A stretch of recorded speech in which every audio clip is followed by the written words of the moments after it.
আসসালামু আলাইকুম সুপ্রিয় শিক্ষার্থী বন্ধুরা, আশা করছি সকলেই ভালো আছেন। তো অনার্স তৃতীয় বর্ষের ডিফারেনশিয়াল জিওমেট্রি হচ্ছে সবচাইতে সহজ কোর্স কিন্তু, হ্যাঁ। সো এই কোর্সে পড়ালেখা একদমই কম, মাত্র দুইটা চ্যাপ্টার পড়তে হয় তিতাস পাবলিকেশনস এর। আমরা যদি চ্যাপ্টার 2টা খুব ভালো করে পড়ি তাহলে দেখা যায় এই কোর্স থেকে আমরা 60 মার্কের মতো কমন পেয়ে যাই। আর চ্যাপ্টার 3 থেকে সিলেক্টিভ 6-7টা যদি প্রবলেম আপনি সমাধান করতে পারেন তাহলে দেখা যায় যে আপনি ডিফারেনশিয়াল জিওমেট্রি অনায়াসে 80 নাম্বার অ্যান্সার করতে পারেন। সো আপনার যেটা করতে হবে, চ্যাপ্টার একটাকে একদম তুলোধুনো করে ফেলতে হবে। অর্থাৎ আপনি যদি এই তিতাস পাবলিকেশনস বইয়ের চ্যাপ্টার 2টা একেবারে A to Z সব পড়ালেখা করেন তাহলে আপনি কোনোভাবেই 50-এর নিচে এখান থেকে কমন পাবেন না, কোনোভাবেই না। চ্যাপ্টার 2 থেকে অলওয়েজ 50+ নাম্বার কমন আসবে খ আর গ বিভাগেই। আর চ্যাপ্টার 3 থেকে খুব সামান্য কিছু জিনিস যেগুলো বারবার বারবার আসে, ওগুলো যদি আপনি পড়ে যান আপনি ঘ বিভাগে অনায়াসে আরো 2টা কোশ্চেন পেয়ে যাবেন। তাহলে আপনার মোটামুটি 70 খ আর গ বিভাগে আপনি পেয়ে যাচ্ছেন চ্যাপ্টার 2 কে কমপ্লিট পড়ে আর চ্যাপ্টার 3 থেকে সিলেক্টিভ জিনিস পড়ে, রাইট? সো এইটা করে আপনি হচ্ছে খ আর গ বিভাগের প্রিপারেশনটা নেবেন। আর ক বিভাগের জন্য আমি এখানে আপনাদের জন্য কিছু প্রবলেম রেখেছি। এই প্রবলেম বলতে আসলে এগুলো হচ্ছে ঠিক আপনি চ্যাপ্টার 2 যদি কমপ্লিটলি পড়েন ওই যে খ বিভাগ এবং গ বিভাগের জন্য, তাহলে এখানে যে ক বিভাগটা থাকবে সেখানকার চ্যাপ্টার 2 এর পার্টটা কিন্তু আপনার কোনো জায়গায় সমস্যা হওয়ার কথা না।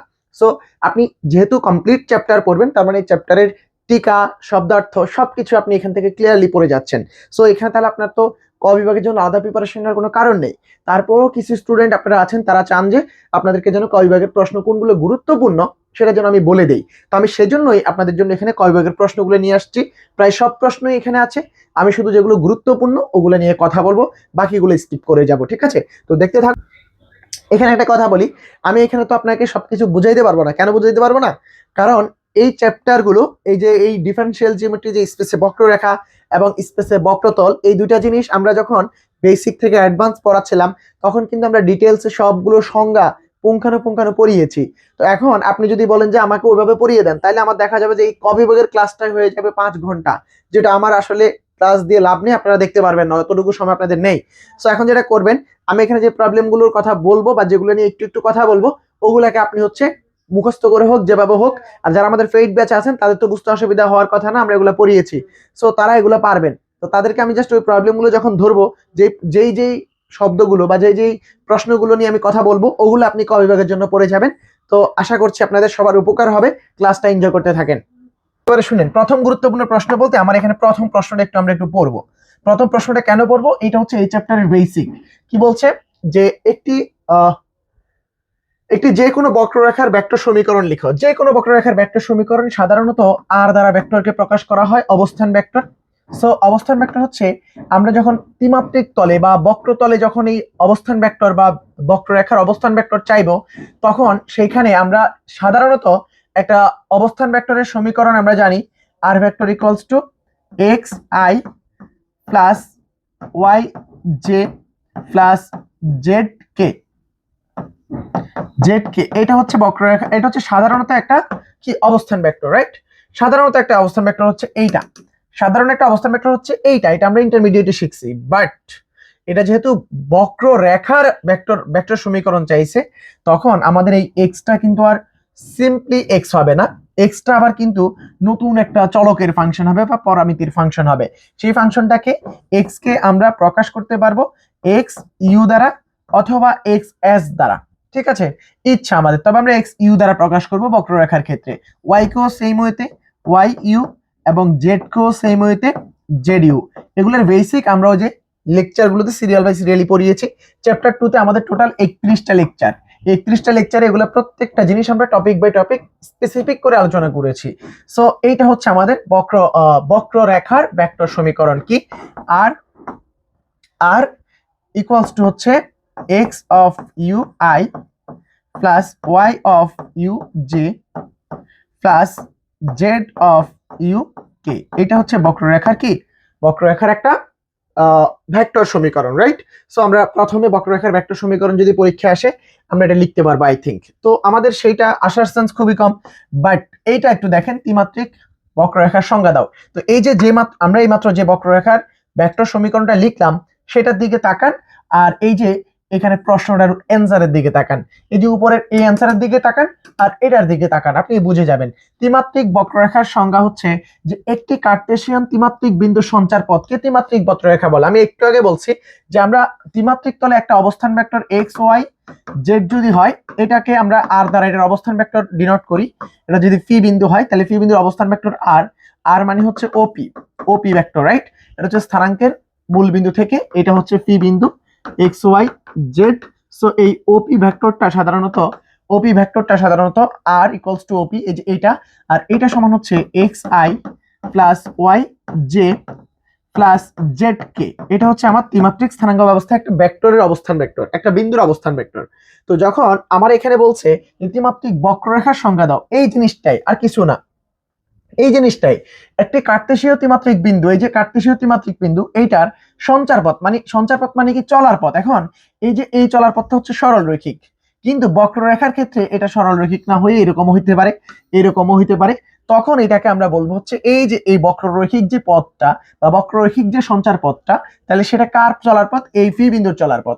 এই পি বিন্দুর চলার পথটাকে আমরা কি বলবো? তখন বক্ররেখা বলবো। তো এখানে একটা একটা নির্দিষ্ট একটা শর্ত আছে, কোন শর্তে আমরা এই পি বিন্দুর চলার পথটাকে কি বলবো? বক্ররেখা বলবো। দেখো সেটা বলা আছে যে একটি কার্তেশীয় ত্রিমাত্রিক বিন্দু সঞ্চার পথকে ত্রিমাত্রিক বক্ররেখা বলে যেখানে বিন্দুর উপাংশগুলো একটি চলক পরামিতি ইউ এর ফাংশন। এইটা শুধু হচ্ছে বাড়তি কথা, যেখানে আমার এই যে এই ত্রিমাত্রিক স্থানাঙ্কে পি বিন্দুর অবস্থান ভেক্টরে এই এক্স ওয়াই জেড এরা কিন্তু কারো কি পরামিতি ছিল না, কিন্তু এখন এই এক্স ওয়াই এবং জেড প্রতিনিয়তই পরিবর্তনশীল হওয়ায় এই এক্স কেও আমরা তৃতীয় একটা চলক, চতুর্থ একটা চলক, ওয়াই কেও চতুর্থ একটা চলক এবং জেড কেও চতুর্থ একটা চলকের ফাংশন হিসাবে ডিনোট করতে পারো, সেটা হচ্ছে ইউ ইউ ইউ।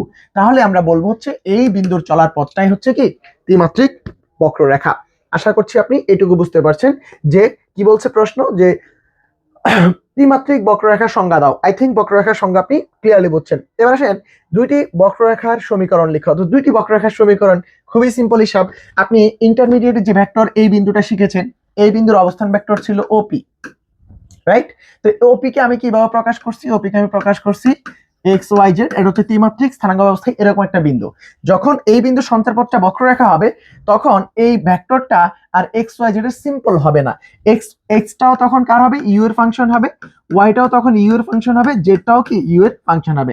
এখন আপনি যদি মনে করেন, আপনাকে বলছে দুটি বক্ররেখার সমীকরণ লিখো, আপনি যদি মনে করেন বক্ররেখার সমীকরণ একটা হবে আর ভেক্টর ইকুয়ালস টু হচ্ছে ইউ সাইন ইউ, আপনারা কেউ আটকাবে না। আর হচ্ছে আপনি লিখবেন ইউ কজ ইউ, কেউ আটকাবে না। আপনি লিখবেন ইউ স্কয়ার, কেউ আটকাবে না। এটা লিখতে পারেন, ঠিক আছে? দেখেন এটা একটা বক্ররেখা, এখানে যে এই দুটাই লিখতে হবে ব্যাপারটা এরকম না।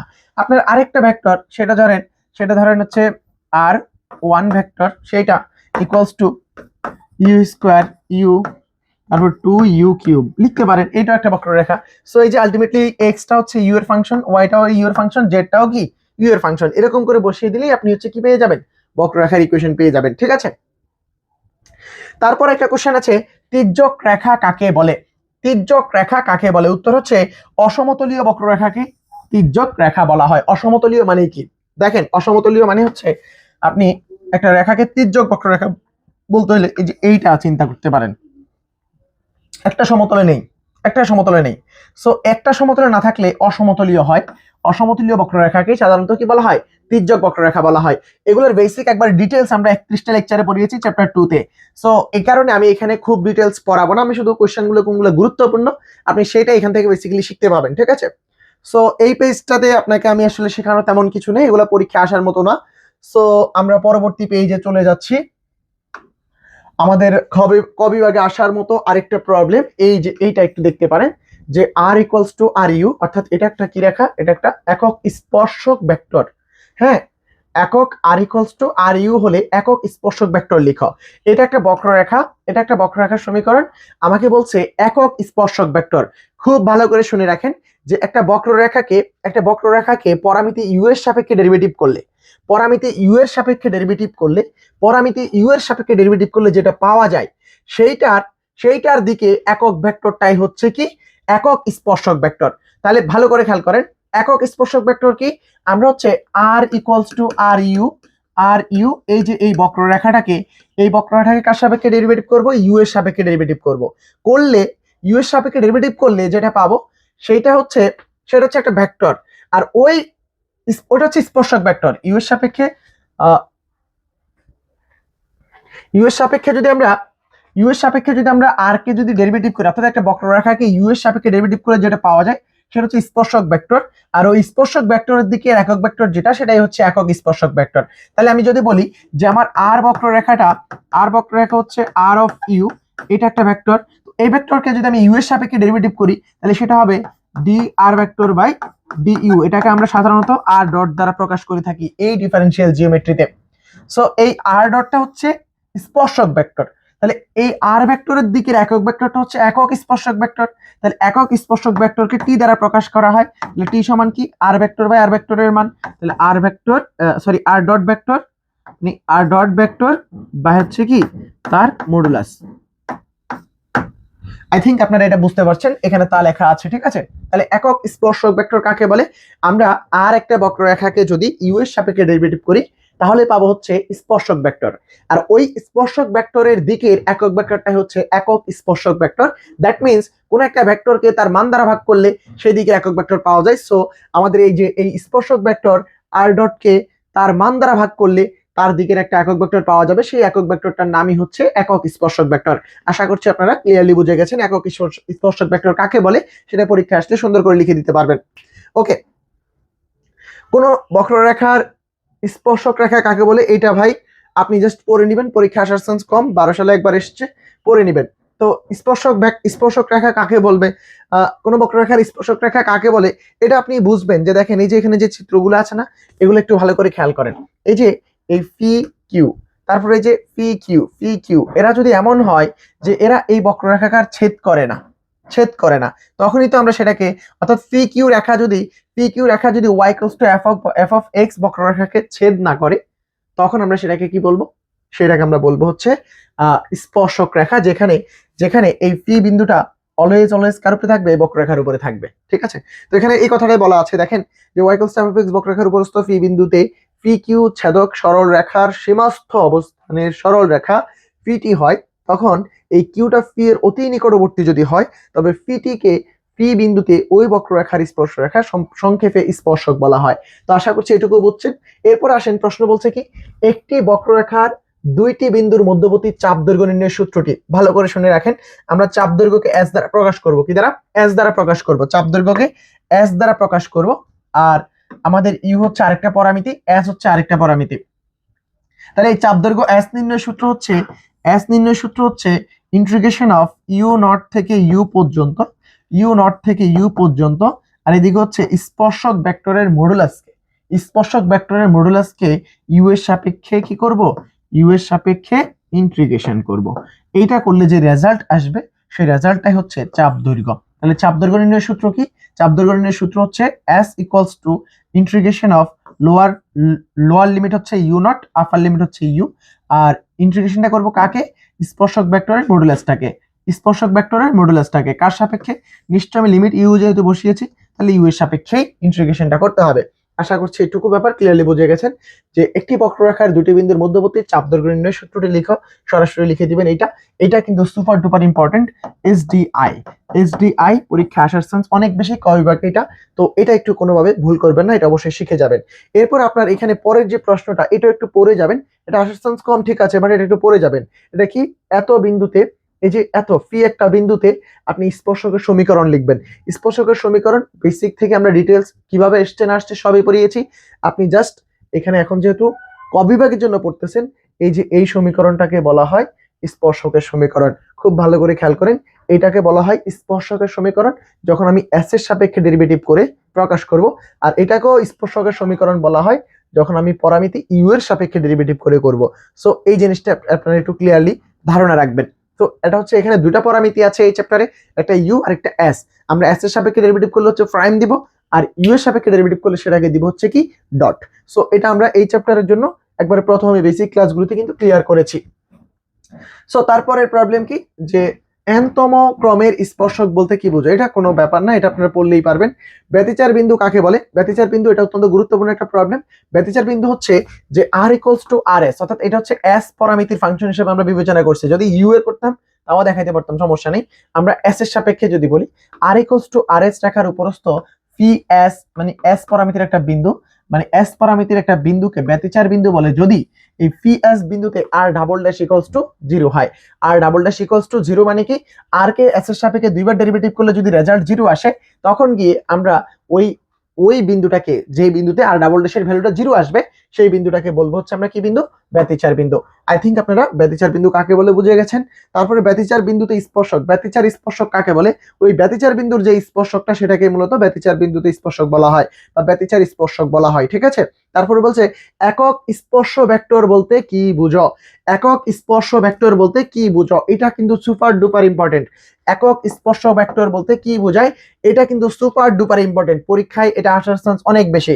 কি বলছে, কোনো বক্ররেখার উপর কোনো বিন্দুতে অঙ্কিত স্পর্শক বরাবর একক ভেক্টর, একক ভেক্টরকে একক স্পর্শক ভেক্টর বলা হয়। তাহলে আবারও বলছি, কোনো বক্ররেখার উপর কোনো বিন্দুতে অঙ্কিত স্পর্শক বরাবর একক ভেক্টরকে একক স্পর্শক ভেক্টর বলা হয়। অর্থাৎ এই যে এটা একটা বক্ররেখার, এই বিন্দুতে আমরা একটা এটা স্পর্শকটা আনলাম, এই যে স্পর্শকটা যেদিকে ক্রিয়ার হতো সেই দিকের একক ভেক্টরটা, এই স্পর্শকটা যেদিকে ক্রিয়ার হতো সেই দিকের একক ভেক্টরটাকে বলা হয় একক স্পর্শক ভেক্টর। খুব ভালো করে খেয়াল করেন, আশা করছি এটাতে আর কোনো সমস্যা থাকার কথা নয়। তো তাই বলা হয়েছে কোনো বক্ররেখার উপর কোনো বিন্দুতে অঙ্কিত স্পর্শক বরাবর একক ভেক্টরকে একক স্পর্শক ভেক্টর বলা হয়, ইহাকে টি দ্বারা প্রকাশ করা হয়, ইহাকে টি দ্বারা প্রকাশ করা হয়। ভালো করে খেয়াল করেন, টি দ্বারা প্রকাশ করা হয়। আমরা একটু আগে দেখেছি টি ভেক্টর ইকুয়ালস টু কি, r dot vector by r dot ভেক্টরের মডুলাস, আর ডট ভেক্টরের মডুলাস, ভেক্টর চিহ্ন নিচে দেওয়া যায় উপরে দেওয়া যায়। এটা হচ্ছে একক স্পর্শক ভেক্টর, এটা চিত্র হচ্ছে এরকম। আমি আবারও বলছি, ওই যে 31টা লেকচার চ্যাপ্টার 2 তে ছিল, এগুলোতে আমরা এগুলো ডিটেইলস একবার প্রথম 7-8টা লেকচার শুধু ডিটেইলস পড়িয়েছি এই চ্যাপ্টারের। সো ওগুলো যারা পেইড ব্যাচের আছেন তারা নিশ্চয়ই রিলেট করতে পারতেছেন আমি কোনগুলোর কথা বলছি। সো আশা করছি এটা বুঝতে পারছেন। সো চলে আসেন পরবর্তীতে, স্পর্শ দ্বি অবিলম্ব সমতল কাকে বলা হয়, এটা অত বেশি গুরুত্বপূর্ণ নয়।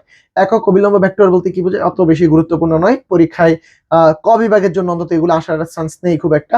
সো তারপরে আপনারা এই যে 13 সালে আসছে প্রধান অবিলম্ব বলতে কি বোঝায় আর অবিলম্ব রেখা কাকে বলে, এই দুটো একটু দেখতে পারেন, ঠিক আছে, আর লাগবে না এখান থেকে। তারপরে চলে আসেন আমরা পরের পেজে যেটা পাবো, এখানকার দ্বি অবিলম্ব কাকে বলে, দ্বি অবিলম্ব কাকে বলে, খুব গুরুত্বপূর্ণ একটা প্রশ্ন, খুব গুরুত্বপূর্ণ ক বিভাগের জন্য দ্বি অবিলম্ব কাকে বলে। তো আপনাদেরকে একটা মেসেজ দিই, এটা আসলে অফ টপিক বলতে পারেন, যারা থার্ড ইয়ার শেষ মুহূর্তে আমাদেরকে পেয়েছেন, আমরা আপনাদের একটা ফ্রি বুকিং নিচ্ছি। ফ্রি বুকিং এ আপনারা যদি জয়েন হন, কোনো টাকা পে করতে হবে না এই মুহূর্তে। আপনাদের ভর্তি হওয়ার সময় ফোর্থ ইয়ারে আমরা আপনাদের কাছ থেকে 2040 টাকা নিব 8টা কোর্সের জন্য। আর যদি ফ্রি বুকিং জয়েন না হয়, আপনি তখন জয়েন হতে চান বা ভর্তি হতে চান, তখন কিন্তু আপনাকে 3450 টাকা পে করতে হবে। তো আপনি চাইলে এই মুহূর্তে আমাদের কাছে এনশিওর করতে পারেন যে ভাই আমি ফোর্থ ইয়ার আপনার কাছে পড়বো, একদম শুরু থেকেই পড়বো।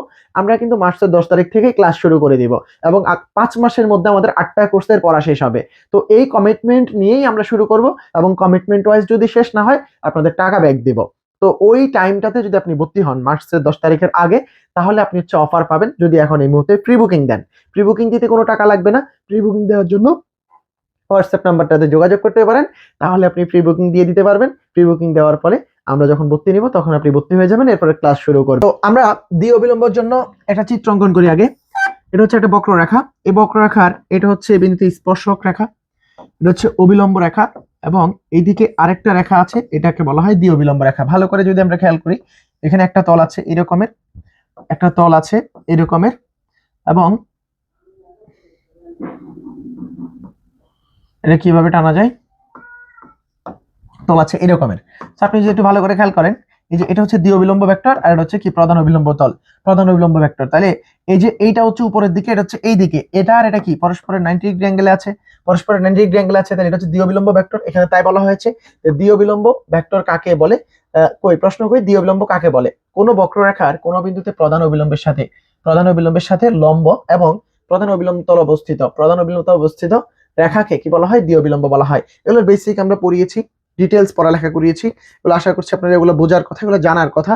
যারা পেইড ব্যাচের আছেন তারা অবশ্যই এগুলো জানেন, আর যারা বাহির থেকে দেখতেছেন আপনারা এই প্রশ্নগুলোকে গুরুত্ব সহকারে দেখবেন।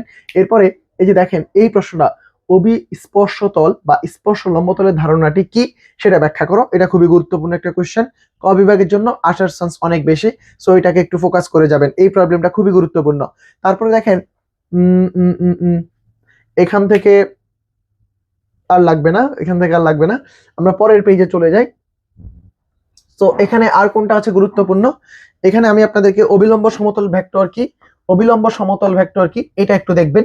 অবিলম্ব সমতলের ভেক্টর সমীকরণ লিখাও।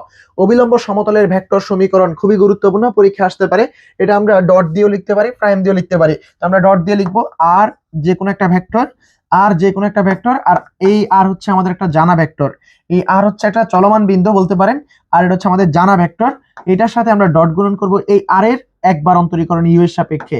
তাহলে আর এর একবার অন্তরীকরণ ইউ এর সাপেক্ষে সেটা হচ্ছে স্পর্শক ভেক্টর, এটা ইকুয়ালস টু 0 লিখলে আমরা যেটা পাবো সেটা হচ্ছে অবিলম্ব স্পর্শকের সমীকরণ। কি বলছে সেটা কার সমীকরণ? সেটা হচ্ছে অবিলম্ব সমতলের ভেক্টর সমীকরণ। অবিলম্ব সমতলের ভেক্টর সমীকরণ খুব গুরুত্বপূর্ণ, এটা পরীক্ষা আসার চান্স আছে, এবং আপনি চ্যাপ্টার 2 এর অঙ্ক করার ক্ষেত্রে এই সূত্রটা অনেকবার ব্যবহার করতে পারেন, এবং এটা আসতে পারে, আসার চান্স অনেক আছে। আর আপনারা যেহেতু এখন কালকে বাদে পরশুদিন পরীক্ষা, এই মুহূর্তে আপনি এগুলো একেবারে নতুন হওয়ার কথা না। আমি জাস্ট আপনাকে এখানে যেটা দেখাইতে আসছি সেটা হচ্ছে কোনটা কোনটা প্রবলেম, একটু কোনটা কোনটা ক বিভাগের জন্য গুরুত্বপূর্ণ সেটা এখানে ব্যাখ্যা করতে আসছে। আমি আপনাকে এখানে নতুন করে এগুলো সব শিখাইতে আসিনি, আপনাকে জাস্ট কোনটা কোনটা গুরুত্বপূর্ণ সেটা দেখিয়ে দিতে আসছি। তাহলে এবার আমি জাস্ট এলি পাতাটি শুধু বলে যাব কোনটা কোনটা গুরুত্বপূর্ণ। এই প্রবলেমটা একটু ভালো করে দেখেন, এটা গুরুত্বপূর্ণ, এইটাও কিন্তু না, এটা লাগবে না, এটা খুবই গুরুত্বপূর্ণ একটা প্রবলেম, এটাকে কোনোভাবে স্কিপ করার সুযোগ নেই। এরপরে এরপরে আপনার এই যে এটা তো বললামই, এটা খুবই গুরুত্বপূর্ণ একটা প্রবলেম, এটা খুবই গুরুত্বপূর্ণ একটা প্রবলেম, বাদ দেওয়ার কোনো সুযোগ নেই, এটাকে অবশ্যই ক বিভাগের জন্য পড়ে যাবেন। তারপরে চলে আসেন, আমি জাস্ট এখন বলে যাব কোনটা কোনটা গুরুত্বপূর্ণ, আমি আর আপনাকে এগুলো বুঝাবো না, এগুলো আপনারা জানেন, এগুলো আপনারা অবশ্যই পরীক্ষার আগ মুহূর্তে এসে আর নতুন করে শিখবেন, আপনার এগুলো জানার কথা। তাহলে দেখেন, স্পর্শ দ্বি অবিলম্ব সমতলের সমীকরণটি লিখো।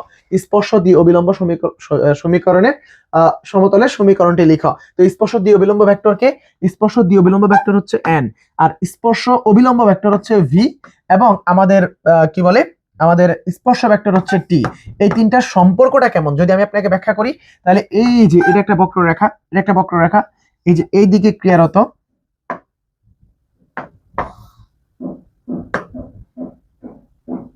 এই যে এইদিকে ক্রিয়ারত হচ্ছে টি, আর এইদিকে হচ্ছে এন, এবং এইদিকে হচ্ছে আমার বি। আপনি এটাকে এক্স ওয়াই জেড মানে আই জে কে দিয়েও তুলনা করতে পারেন কাইন্ড অফ, ঠিক আছে। সো এবার আমার এখানে হচ্ছে স্পর্শ দ্বি অবিলম্ব, তাহলে স্পর্শ দ্বি অবিলম্ব হচ্ছে এইদিকে, তার দিকে সমতলের সমীকরণ কি হবে? আর মাইনাস আর ডট কি হবে, এইদিকের ভেক্টরটা হচ্ছে এন, তো এনটাকে ডট গুণন করে দিবেন, আর কিছুই না। তো দেখেন তাই করেছে কি, আর মাইনাস আর ডট এন, ঠিক আছে। তো তাহলে স্পর্শ সমতলের সমীকরণ, এই যে স্পর্শতলের সমীকরণ হচ্ছে স্পর্শতলের সমীকরণ, আমি এখানে ভিডিও করতে পারতাম, আমি এখানে সরি, স্পর্শ সমতলের সমীকরণ হচ্ছে আর মাইনাস আর ইন্টু ভি, স্পর্শ অবিলম্ব সমতলের সমীকরণ হচ্ছে আর মাইনাস আর ইন্টু টি, আর স্পর্শ দ্বি অবিলম্ব তলের সমীকরণ হচ্ছে R minus R dot N. So এইটা এটা আপনাদের জন্য খুবই গুরুত্বপূর্ণ। এখানে আপনাকে তিনটাই চাইনি, আপনাকে চাইছে কি, আপনার চাইছে স্পর্শ দ্বি অবিলম্ব সমতলের সমীকরণটি লিখো, আপনি শুধু এইটা লিখবেন। সো আপনার এই তিনটাই জানা থাকা ভালো, যে কোনো একটা পরীক্ষায় ক বিভাগের জন্য আসবে, লিখে দিয়ে আসবেন। তারপরে মৌলিক সরল রেখাগুলো, এগুলো মনে রাখতে হবে, এগুলো কিন্তু খুবই গুরুত্বপূর্ণ, পরীক্ষা আসার চান্স অনেক বেশি, এগুলো একটু শিখে যাবেন। এগুলো শিখে যাবেন বলতে আপনারা জানেন, জাস্ট প্রায় গুরুত্বের ভিত্তিতে কোনটা গুরুত্বপূর্ণ সেটা বলে যাচ্ছে। তারপর বক্রতার ব্যাসার্ধ কাকে বলে, খুবই গুরুত্বপূর্ণ, এটা ক বিভাগের জন্য আসার চান্স 100% বলতে পারেন, এটা 100%। বক্রতার ব্যাসার্ধ কাকে বলে, আর বক্রতার বিপরীত মানকে বক্রতার ব্যাসার্ধ বলে, বক্রতার বিপরীত মানকে বক্রতার ব্যাসার্ধ বলেন। বক্রতা কি? বক্রতা হচ্ছে কাপ্পা, কাপ্পা, ঠিক আছে। তাহলে কাপ্পার বিপরীত মান এই যে রো কে বক্রতার ব্যাসার্ধ বলা হয়। তো রো হচ্ছে কি, কাপ্পার বিপরীত মান, ঠিক আছে। বক্রতা কাকে বলে, তারপর হচ্ছে বক্রতার ব্যাসার্ধ, এই দুটো একটু পড়ে যাবেন, ঠিক আছে। তারপরে এখানে আর লাগবে না, এখানে আর লাগবে না, পরবর্তী পেজে আমরা চলে যাই। এখান থেকে প্যাচের ব্যাসার্ধ কাকে বলে, খুবই গুরুত্বপূর্ণ, প্যাচের ব্যাসার্ধ কাকে বলে, খুবই গুরুত্বপূর্ণ, পরীক্ষা আসার চান্স অনেক বেশি। সো এটাকে বাদ দেওয়ার সুযোগ নেই, বলতে পারেন এটা 100%। প্যাচের ব্যাসার্ধ কাকে বলে, পরীক্ষা আসবে ইনশাল্লাহ। তারপরে ভেক্টর আকারে স্যারেট ফ্রানেটের সূত্রগুলো, ভাই স্যারেট ফ্রানেট তো ঘ বিভাগের জন্য 100% বলা যায়, এটা আনকন্ডিশনাল, এটা always important, unconditional always important Serret ফ্রানেট।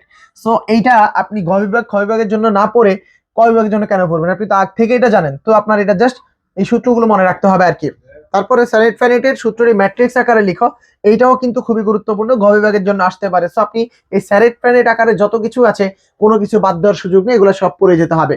তারপরে ডারবক্স ভেক্টর কোনটি, ডারবক্স ভেক্টর 100%, 100% ক বিভাগের জন্য 100% ডারভাস ভেক্টর চলে আসবে। তারপর আসেন একক ভেক্টর ত্রয় টি এন ভি এর দুটি করে ক্রস গুণন লিখো। টি এন ভি এর দুটি করে ক্রস গুণন লিখতে বলছে, খুব ভালো করে খেয়াল করেন। টি এন ভি এর দুটি করে ক্রস গুণন চাইছে, খুবই সিম্পল এটা মনে রাখা। এই যে এই ভেক্টরটার এই বক্ররেখার এইদিকে টি আর এইদিকে হচ্ছে আমার এন। আমি একটু আপনাকে এগুলা মনে রাখার কৌশলটা শিখিয়ে দিই। এদিকে হচ্ছে আমার এন আর এইদিকে হচ্ছে আমার বি, তাহলে এইদিকে টি এন ভি। আপনি একটু ভালো করে খেয়াল করেন, টি কে আপনি এখন বিবেচনা করেন, আপনি যে ইন্টারমিডিয়েটে শিখেছেন এই টিটা হচ্ছে কে ইন্টারমিডিয়েটে, এই টিটা ছিল কিন্তু আমাদের আই, টিটা কে ছিল আই ছিল, এই এনটা কে ছিল জে ছিল, এই যে এই বিটা কে ছিল, বিটা কে ছিল, বিটা আমার জেড কে ছিল, রাইট। সো ইন্টারমিডিয়েটের সাথে যদি আমি এটা কল্পনা করি, তো ইন্টারমিডিয়েট আপনি কি শিখেছেন, I cross J equals to K, right. So তাই হবে, তাহলে আমি এখান থেকে লিখতে পারি টি ক্রস এন একক ভেক্টর ইকুয়ালস টু কি লিখবো আমি, T cross N equals to V vector লিখবো। তাহলে এন ক্রস ভি লিখলে N cross V, N cross V equals to আমরা কি লিখবো, N cross V equals to T. ওই যে ইন্টারমিডিয়েটেরটা সেম হইতে এখানে তা লেখা হচ্ছে, দেখেন T cross N equals to V, N cross V equals to T, V cross T, B cross T equals to N. But উল্টাটা হলে এন ক্রস টি হলে minus B, T cross B হলে মাইনাস এন, আবার B cross N হলে minus T. সবগুলো এখানে লেখা আছে, ঠিক আছে। আর নিজে নিজে হলে অর্থাৎ আই ক্রস গুণন শূন্য, আই ক্রস আই সমান কি শূন্য, তাহলে একই রকম ভাবে টি ক্রস টি ইকুয়ালস টু কি হবে, জিরো হবে। সো এইটা আপনি একটু মনে রাখতে হবে, ঠিক আছে। তো এই আর কি। তারপরে বলছে এত বক্ররেখাটি সরল রেখা হওয়ার শর্ত হচ্ছে বক্রতা শূন্য। সরল রেখাটি শর্ত হওয়ার সরল রেখার একটা বক্ররেখা সরল রেখা হওয়ার শর্ত কি, একটা বক্ররেখার সমীকরণ কখন সরল রেখা হয়ে যাবে, সরল রেখার শর্ত হচ্ছে তার বক্রতা থাকবে না। বক্রতা মানে কি, বাঁক থাকবে না। বাঁক যদি না থাকে তাহলে সে বাঁক যদি শূন্য হয় তাহলে সেটা সরল রেখা হবে। এটা কিন্তু খ বিভাগ এবং গ বিভাগের জন্য গুরুত্বপূর্ণ ছিল একটা ম্যাথ। সো এটা ক বিভাগে আসলে জাস্ট আপনি বক্রতা শূন্য হলেই আপনি বলতে পারেন যে এটা সরল রেখা হয়ে যাবে বক্ররেখাটি, ঠিক আছে। সো আশা করছি বুঝতে পারছেন। তারপরের পেজে চলে আসি আমরা। এখানের এই প্রবলেমটা গুরুত্বপূর্ণ, এটা তো একটু ভালো করে খেয়াল করো। স্পর্শ একক ভেক্টর বললে সেটা যে বিন্দুতেই বলুক, একক ভেক্টর বললে যেই বিন্দুতেই বলুক তার ভ্যালু কত আসবে, 1 আসবে। একক ভেক্টরের মান তো অলওয়েজ এক, সেটা কোন বিন্দুতে ডাজন্ট ম্যাটার, একক ভেক্টর বললে তার মান অলওয়েজ এক। সো এটার অ্যান্সার হবে 1, ঠিক আছে। তাহলে কুণ্ডলীর সংজ্ঞা দাও, কুণ্ডলীর সংজ্ঞা এটা অত বেশি গুরুত্বপূর্ণ নয়। তারপর আসেন সিলিন্ডারীয় কুণ্ডলীর সংজ্ঞা দাও, এটা মোটামুটি গুরুত্বপূর্ণ, খ বিভাগে আসার চান্স আছে। তারপরে হচ্ছে বৃত্তাকার কুণ্ডলীর সংজ্ঞা দাও, সেটাও খ বিভাগে, সেটা অত বেশি গুরুত্বপূর্ণ নয়। কুণ্ডলীর থাক কি, এটা খুবই গুরুত্বপূর্ণ। কুণ্ডলীর থাক মানে খাজ,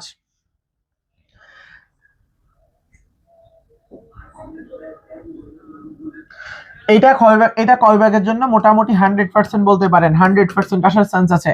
আর এটা তো একটা থিওরি বলতে গেলে, এটা হচ্ছে কি, এত রেখা কুণ্ডলী হওয়ার প্রয়োজনীয় যথেষ্ট শর্ত হচ্ছে এইটা।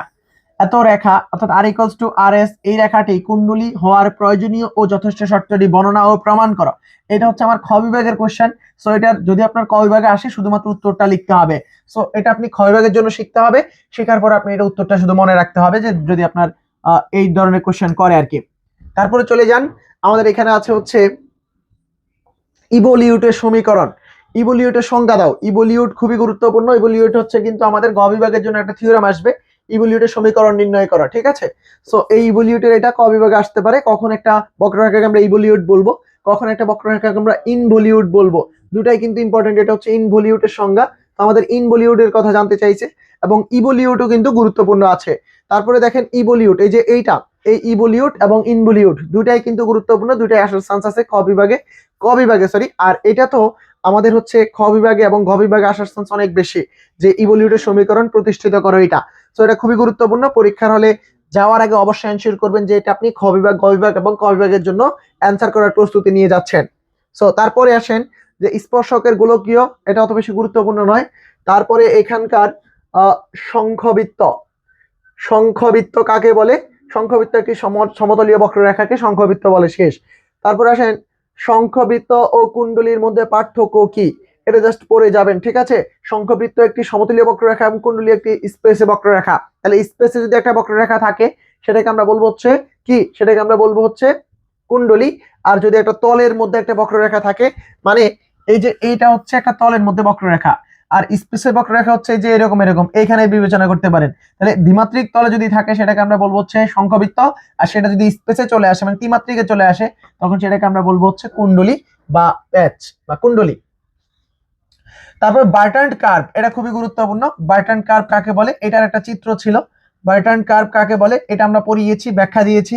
এটা এটা আমাদের জাতীয় সূত্রের জন্য মোটামুটি খ বিভাগে এবং ক বিভাগে, সরি আমাদের ক বিভাগের জন্য গুরুত্বপূর্ণ আছে। এইটা হচ্ছে তার সংজ্ঞা। সো বার্ট্রান্ড কার্ভটা কাকে বলে এটা একটু পড়ে যাবেন, পরীক্ষা আসার চান্স অনেক বেশি। তারপর দ্বৈত অনুপাত বা ক্রস রেশিও কাকে বলে, দ্বৈত অনুপাত, দ্বৈত অনুপাত ক্রস রেশিও কি জিনিস এটা একটু পড়বেন, এটা একটু ইম্পর্টেন্ট আছে। এটা দিয়ে কিন্তু আমরা বার্ট্রান্ড বক্ররেখা বের করেছি। সো এগুলো কিন্তু গুরুত্বপূর্ণ, এগুলো একটু পড়ে যাবেন, ঠিক আছে। তারপরে চলে আসেন আমাদের রৈখিক স্থানাঙ্ক কাকে বলে। রৈখিক স্থানাঙ্ক কাকে বলে এটা কিন্তু ক বিভাগের জন্য অনেক গুরুত্বপূর্ণ, চ্যাপ্টার 3 এর পড়া। এটা হচ্ছে স্পেসে বক্রতল। স্পেসে বক্রতলের এখান থেকে আমি এখানে আপনাকে জাস্ট দাগিয়ে দিব কোনটা কোনটা প্রবলেম গুরুত্বপূর্ণ। এই যে এইটা একটা, এটা একটা গুরুত্বপূর্ণ প্রবলেম আছে। তারপরে এইটা একটা গুরুত্বপূর্ণ প্রবলেম আছে। এবং এখান থেকে এগুলা তো হচ্ছে খ বিভাগ এবং গ বিভাগের জন্য গুরুত্বপূর্ণ, আমরা ক্লাস দিয়েছি। এটা একটা ক বিভাগের জন্য গুরুত্বপূর্ণ প্রবলেম আছে, বাদ দেওয়ার সুযোগ নেই, এগুলো অবশ্যই পড়ে যাবেন। তারপরে এইটা একটা গুরুত্বপূর্ণ প্রবলেম আছে ক বিভাগের জন্য, এইটা একটা ক বিভাগের গুরুত্বপূর্ণ প্রবলেম আছে। এই যে এখানে আরেকটা গুরুত্বপূর্ণ প্রবলেম, এখানে আরেকটা গুরুত্বপূর্ণ প্রবলেম আছে, এটা আরেকটা গুরুত্বপূর্ণ প্রবলেম আছে। এই পেজ থেকে এই 5টা ক বিভাগের জন্য অবশ্যই অবশ্যই পড়ে যাবেন। তারপরে চলে যান, আমরা এরপরে ব্যাখ্যাটা দিয়ে দিই, তাড়াতাড়ি শেষ করতে হবে কারণ টাইম আপনারা ক বিভাগের জন্য এতক্ষণ অন্তত দিবেন না। এই প্রবলেমটা গুরুত্বপূর্ণ আছে, এই প্রবলেমটা গুরুত্বপূর্ণ। এরপরে এটা আর লাগবে না। এরপর আপনি এইটা এই প্রবলেমটা অত্যন্ত গুরুত্বপূর্ণ ক বিভাগের জন্য। এইটাও কিন্তু ক বিভাগের জন্য গুরুত্বপূর্ণ একটা প্রশ্ন, আর এইটাও একটা ক বিভাগের জন্য গুরুত্বপূর্ণ প্রশ্ন। তো এই কয়টা আপনি এখান থেকে পড়ে যাবেন, এই পেজ থেকে 3 2 5টা। তো 5টা অবশ্যই অবশ্যই পড়ে যাবেন, আপনার ক বিভাগে চলে আসবে। তো আমরা শেষের দিকে প্রায়। তারপরে চলে আসেন এইটা, গাউসিয়ান বক্রতা কাকে বলে। গাউসিয়ান বক্রতা কাকে বলে বাদ দেওয়ার কোনো সুযোগ নেই, এইটা ক বিভাগে ইনশাল্লাহ চলে আসবে এরকম একটা প্রবলেম। সো এটা অবশ্যই অবশ্যই শেষ করে যাবেন। এর আগে আপনি গড় বক্রতা কাকে বলে সেটাও কিন্তু অবশ্যই পড়ে যাবেন। গড় বক্রতা, গাউসিয়ান বক্রতা,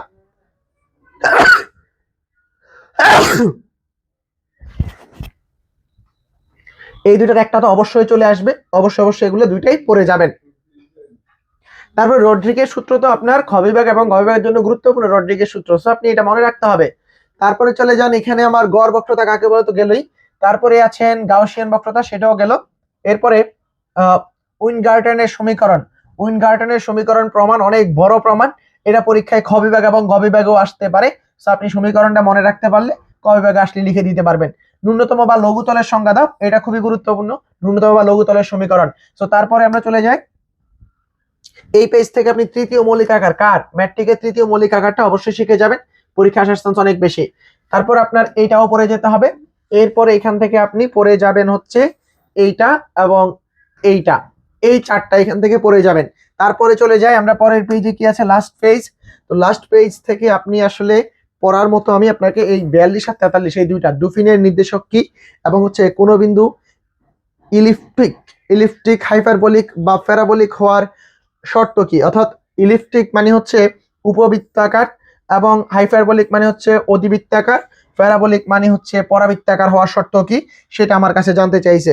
সো এটা একটু শর্তগুলো একটু মনে রাখবেন, পরীক্ষার হলে গিয়ে লিখে আসবেন, ঠিক আছে। এই যে এই শর্তগুলো আর কি। So last and final one হচ্ছে তৃতীয় মৌলিক আকার, এগুলো তো ব্যাখ্যা দিয়ে বললামই। তো এগুলো আসলে আমি তো আপনাদেরকে জাস্ট এখানে কোন কোন প্রশ্ন গুরুত্বপূর্ণ সেইটা বলবো, আমি কোন কোন প্রশ্ন এখানে সেটা বলে দিলাম। কিন্তু এগুলো যদি আপনি কমপ্লিটলি বুঝে বুঝে লিখতে চান তাহলে ভাই আপনাকে আমাদের কমপ্লিট ওই যে বেসিক থেকে অ্যাডভান্স যে কোর্স সেইটা কমপ্লিট করার বিকল্প নেই। এখন আপনি শেষ মুহূর্তে এসে যদি বলেন যে আমি বুঝতে চাই, তাহলে বোঝা সম্ভব না, তাহলে আপনাকে পুরা কোর্সটা পড়তে হবে, যেটা পড়া এই মুহূর্তে পসিবল না। তাহলে এখানে আমি যে প্রশ্নগুলো জাস্ট দাগায় দিলাম, যে প্রশ্নগুলোর কথা বললাম, ওগুলাকে আপনি অবশ্যই অবশ্যই কি করবেন, মুখস্থ করে হোক যেভাবে হোক ক বিভাগের জন্য পড়ে যাবেন। এখান থেকে 10টা ইনশাল্লাহ কমন চলে আসবে। আর আমি আবারও বলছি যে আপনারা